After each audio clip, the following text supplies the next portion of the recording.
It's Monday, May 8th, 2023. A lot to talk about today. Before we do, please make sure to give this video a like, make sure to share this video, share all my videos, and make sure you subscribe to this channel. Hit that bell notification down below so that you are alerted when the newest videos drop. But I want to get right into it today. We have a lot to talk about. None of this is in order. I printed up some articles. I want to know what you think. Comment down below. Love the comments. So informative, so open-minded. You're waking up so many people, so keep the comments coming. But this first article, it's titled, "Outraged Letter Carriers Demand Action to Stop Robberies." Today's mailman isn't worried about rain, sleet, or snow. They're worried about being robbed. This is absolute absurdity that the mailman is being robbed. Robberies have exploded 78% to nearly 500 in the year 2022. Unbelievable. I have not even thought about this. But this is where we're at today, that the mailman now is more worried about being robbed than somebody's pit bull or a snowstorm or rain. They're worried about being robbed. And you know, I was watching a video last night that kind of ties into this, and the channel is American Homestead. The channel's name is American Homestead. The title of the video I was watching came out about 2 weeks ago. The title of the video, "Watching America's Collapse on Video." I advise all of you to check this channel out, check this video out, because the gentleman that operates this channel, I don't know his name, I haven't watched a lot of his videos, just checked it out last night.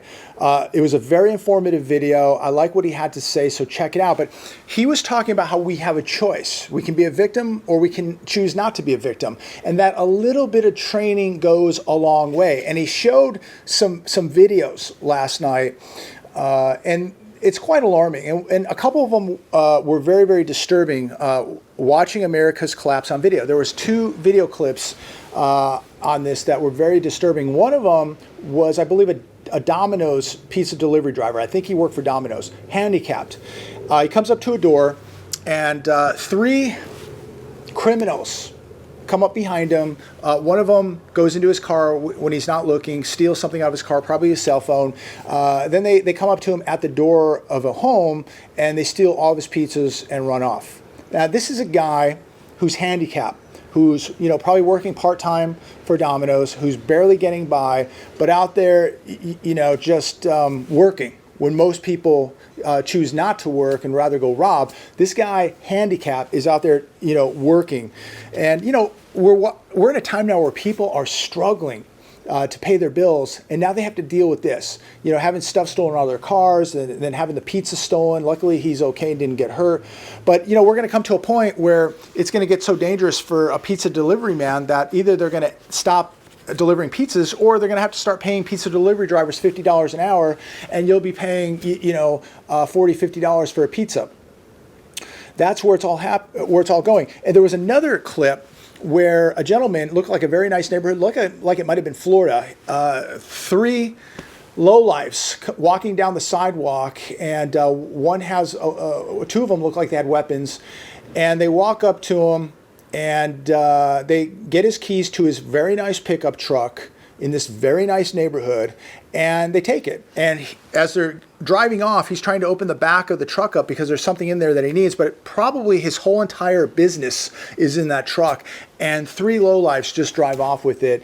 And think about that, you know, how long it's going to take for his insurance company to pay him. What if he has tools in that truck? Are they insured? How long does he have to wait to get the money? I mean, this guy could be out of work for 30, 60, 90 days because everything in that truck is gone. So these lowlifes just drive off with his truck. It's so sad to watch what is taking place. But American Homestead, check it out. And he made some very, very good points. You know, you can take action. You can choose to be a victim, not be a victim. You need to definitely be using situational awareness, ladies and gentlemen, even at your own home, inside your home, out on the driveway, on the sidewalk. You need to be using situational awareness. So check that channel out. He makes some really, really good points. And I think he's a person that's probably walking the walk. So check that out. Here's one from CNBC. The most important thing Warren Buffett said Saturday, and it isn't good news for the economy. The extraordinary period, he says, of excessive spending on the back of stimulus is over. Many businesses are faced with an inventory buildup that they will need to get rid of by having sales. we've talked about this before, and a lot of people believe that there are going to be no sales, that everything is just going to get more and more expensive. I've said this many times. Many of you agree, some of you don't, but I think we're going to see a time of inflation and deflation where some things are going to continue to go up and some things are going to go way down. Buffett went on to say his businesses had experienced an extreme period where consumers splurged, which led to many managers at his subsidiaries overestimating demand for certain products. He expects to see an earnings decline for many of his businesses. It's amazing that this really has played no negative effect on the markets today. But again, they ignore reality. Here's another one. Central banks are buying gold at a record pace so far in 2023. In January and February, central banks collectively bought 125 tons of physical, not paper, physical gold. The metal now is seeing all-time high demand. And as I speak about what the central banks are doing, I advise, this isn't financial advice, but I'm advising all my friends, family members, and people in my circle to keep buying gold, keep buying silver. And my good friend Ryan, who is also a subscriber, who sells these gold balance scales, I highly recommend that you pick one of these up because it allows you 3 different ways to verify that your gold is real. One way is by weight, another way is going to be by width, and another way is going to be by diameter. So this is a buffalo right here. I can check the weight by dropping it right in this little slot right here, putting it on the table. It should move up. That will tell us that it's one troy ounce. Check the width right there, and then you check the diameter right there. So this little piece of plastic, I don't know, about 7 inches right here. Ryan's selling these for $26. I'll put the link below. Let me see if I can focus this in a little bit. There you go. So you can do, I believe, the 7 most popular gold coins has slots in here for their width, the diameter, their weights. So it's a great little tool because we're heading into a time, ladies and gentlemen, where gold is going to be more and more important. Gold is going to play a very, very important role here. And isn't it funny? Years ago, people would laugh, ridicule this barbarous relic. Nobody wanted to talk about it. Gold did, just basically did nothing. Now, every day, on the television, on the internet, everywhere, people are talking about gold. They're talking about a gold-backed currency. They're talking about the importance of hedging gold. They're talking about gold as insurance. Mentioned just now, record-breaking gold purchases by the world central banks. Why is gold now the hottest topic out there? Why are so many people, why are so many central banks stockpiling gold? You should be too. I really do believe that. And you should have a tool like this because when we get to a point where the dollar is literally worthless or we see hyperinflation, and you want to sell something or in gold, how are you going to verify it? There's other ways, but they're much more expensive. But at least for $26, you have 3 ways to verify that that gold coin is real. So I think for a $26 investment, Ryan's gold balance scale is a great little investment. $26. I'll put his link down below because I think we're heading to a point where gold is going to play a very, very important role in the financial world here because it's happening right now, right before our very eyes, and you need a way to verify your gold. If you purchase gold online, you purchase it from a coin dealer or coin shop, pawn shop, whatever, you need to verify it no matter who you buy from. So make sure you have a gold balance link down below. Here's another article today, which really is another barometer with this economy, and it's telling you and I that this economy is getting much worse. Lines stretch down the block at food banks as costs go up and aid expires. Food pantries across the country are experiencing very, very long lines. In the article, discusses Boston's American Red Cross food pantry. The lines, they said, are 2 football fields long. Think about that. That's 200 yards, 600 feet long food line. They're seeing the second highest monthly traffic since 1982. And they're saying food stamp recipients have been hit with a double blow. That's the expiration of the temporary boost that they had because of the health crisis, and food prices going way up. People cannot keep up with this, and this is going to be very, very bad for people that are low income. Very bad. And people even in the middle class are struggling to go to the grocery store every week. Prices, please comment down below. Are you seeing food prices going down? I haven't seen it happen. We're being told now that, inflation's getting under control. It's going down. But where? I go to the store every week and it just seems to be going up, not down. And I haven't seen much of anything go down in price. Literally everything is either staying steady or continuing to go up. TheEconomicCollapse.com. Homeless encampments are exploding in size all over America as rents soar and evictions surge. I mean, is this normal, ladies and gentlemen? Is this the sign of a recovering economy? Is this the sign of a strong consumer or a strong economy? Is this a sign of a first world nation? I don't get it. Job cuts during the first 3 months of this year are up 396% compared to the same period last year. People are losing jobs. People are losing businesses. And some of those people don't have anywhere to go. They're going on the streets. They're living in tents now. If you don't have a good church to fall back on, which most people don't, if you don't have a family to fall back on, you could be a victim of homelessness. There is no doubt about that. And when, I was making videos a couple years ago on what was happening out here in California 2-3 years ago, all the tents, all the homeless people were laughing, people were judging people. And now some of those same people are in a predicament now where they could be homeless. There's nothing funny about it.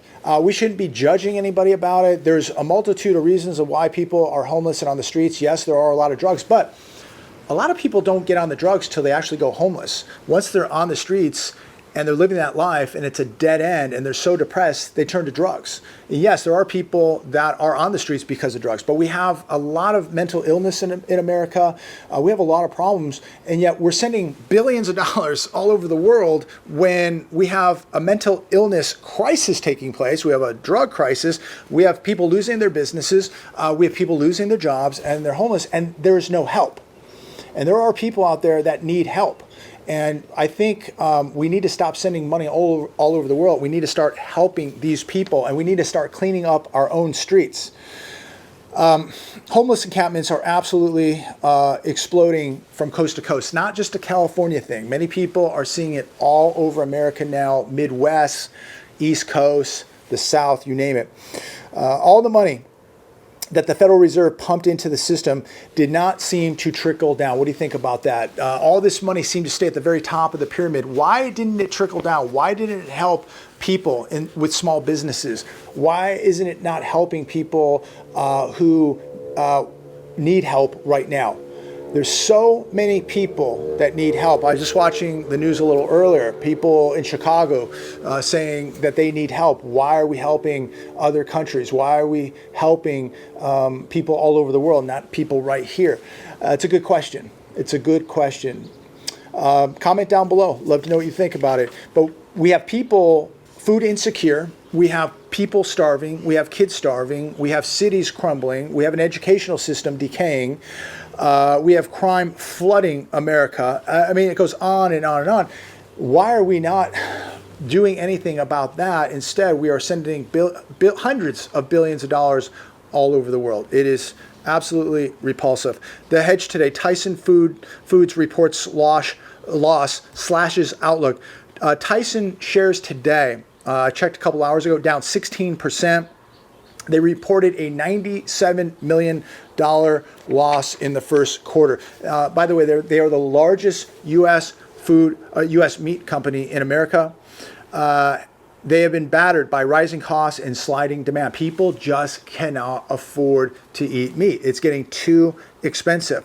They are cutting 10% of their corporate roles. We reported this a couple weeks ago, and 15% of its senior leadership positions. So companies are going to keep cutting the fat. They're going to keep cutting jobs. Do everything you can to keep your job, ladies and gentlemen. We are in a time now where, think about where we're at. we are on the verge of a real estate crisis, a stock market crisis, a social crisis, a World War III crisis. I've never seen anything like this. There is so much uncertainty. We are in very uncharted water here, ladies and gentlemen, and there is no going back. Something big is about to happen. Things are breaking right now, and there's no way that this can be fixed overnight.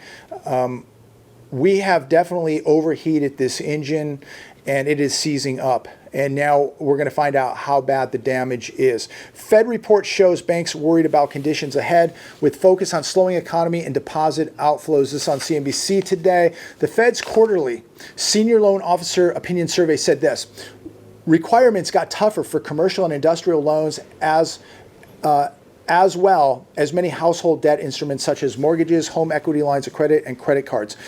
Big trouble ahead, ladies and gentlemen, for the average household, the average small business. This is going to be a problem.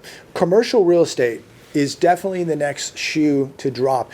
And all of these regional banks who lent out this money in commercial real estate gonna suffer a huge consequence here.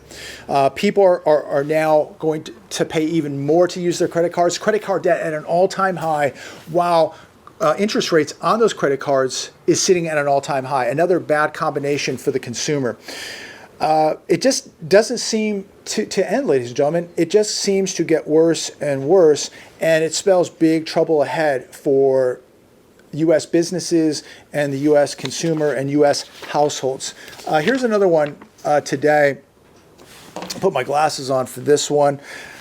New cars, once part of the American dream, now out of reach for many. Americans are being priced out of everything. I guess you'll own nothing and be happy. But think about people who have an aging car right now. Maybe they do a lot of driving for work. Maybe they have a utility vehicle for work and it's aging. They need to trade it in and get a new car. The average new car payment right now today is $730. I can't even imagine what the average truck payment is today, but the average new car payment is $730. Interest rates are rising. We just got a 25 basis point rate hike. I do believe we have another 1 to 2 more rate hikes to go. I don't think it's going to do anything for inflation, but it is going to be more costly to use that credit card, to go buy a truck, to go buy a car, to go buy a house. Automakers sold 19 million vehicles in 2019. In 2022, only 13.9. That is over a 5 million decrease in autos. Where are all these cars? Where are they? I drove by some auto lots the other day. Some have filled up a little bit, but many still are very lean with new cars. Where are they? I think it was a couple months ago I did a video. There was a racetrack, a massive parking lot somewhere out in Kentucky, 60,000 Super Duty Ford trucks just sitting out there rotting away. I watched another video on a channel called F-Stop, EFFSPOT. About a week or two ago, he had come across about 500 Dodges, Jeeps, Challengers, Chargers sitting in a parking structure in Los Angeles. 500 cars sitting in a parking structure in Los Angeles.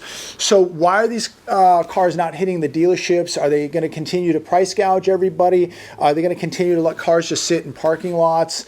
Are they going to sit in parking structures and rot away? It's incredible. It's really, really incredible. And I think a lot of these dealerships have really, really taken advantage of a lot of people. But where are all the cars? We're talking selling 19 million vehicles in 2019 and selling 13.9 in 2022. So have they stopped making cars? Or are they just going to keep leaving cars sitting in parking lots and parking structures and asking exuberant amount of money for these vehicles? How do you keep a dealership open? Yes, you can ask 5,000 or 10,000 over sticker, but when you don't have any cars on the lots, how do you keep the lights on? How do you pay the overhead? I think at some point these dealerships are going to shut down and they'll basically just be used for maintenance. And I think you're just going to at some point buy a car online right through the automaker. But I think the dealerships have really gouged people. The whole industry is a complete mess. And think about how many people overpaid for these vehicles, the terrible loans that were made. And these banks are going to pay an enormous price for these terrible loans. So you've got commercial real estate falling apart now, people not being able to make their auto payments. We paid way too much over the sticker for these cars. The banks are going to eat it. So I'm going to wrap it up with this last article. And this article comes from CNBC. It's titled, What is a car title? So I'm going to wrap it up with this last article coming from CNBC. It's titled, What is a car title loan and how does it work? You are past the point of no return if you do something like this. This is pure desperation, and people are doing this, and they're doing it every day. And this to me is just predatory lending at the max. You can borrow between 25 to 50% of your vehicle's value. Now, typically, they want you to have the title, the vehicle has to be paid for, and when they loan you the money, they're going to want you to pay it back in 15 to 30 days. At an interest rate of around 25%, they're going to also charge you a processing fee. They're going to charge a loan origination fee, maybe some other fees. But you have 15 to 30 days to pay this back at 25%. So if you have a vehicle, it's worth say $10,000 and it's paid for, you go to them. You can borrow between 25 and 50%, so $2,500 to $5,000. They're going to give you 15 to 30 days to pay that money back on top of all the fees and the 25% of interest. If you don't, guess what? They're either going to charge you more or they're just going to take the vehicle. That's where it's all going, ladies and gentlemen. That's what people are doing right now to survive. So think about, you have a paid for vehicle, but you're so broke that you're going to go and do a car title loan and take the risk of losing your vehicle and pay 25% interest on top of that loan. Incredible. But this is pure desperation, and we're beginning to see how desperate Americans are becoming. Very, very sad, ladies and gentlemen. Do whatever you can to avoid these predatory lenders, payday loans, car title loans. Stay away from it, ladies and gentlemen. You're going to lose. You're going to lose. They are taking full advantage of you. And some people are so desperate that they're turning to this. I'm going to leave it there. God bless every one of you. Please comment down below. Love to know your thoughts. So much happening. Does not look good. We're going to get a lot more information this week. The CPI is coming out. Jobless claims will be coming out. A few other things will be coming out. Again, most of this is all rigged and manipulated anyways. But no matter how rigged and manipulated it is, no matter what they tell us about the employment numbers, the labor numbers, the CPI numbers, the PPI numbers, the housing numbers, you know as well as I do, because we can just talk to our friends. We can see what's happening in our cities. We can see what's happening to this country right now. We can see for ourselves. We're watching our cities crumble. We're watching a crime wave unlike any we've ever seen, and we know that people are struggling. We see the tents, we see the homelessness, we see the drug use, we see the despair, we see all this. Nothing, they cannot cover this up any longer. And this is going to accelerate out of control like an avalanche, and there's no stopping it. So make sure you are preparing from walking closer to God, to security, to food, water, to gold, silver, to cash, to a mental mindset, to skill sets, all of it across the board and everything in between. God bless every one of you. Stay safe.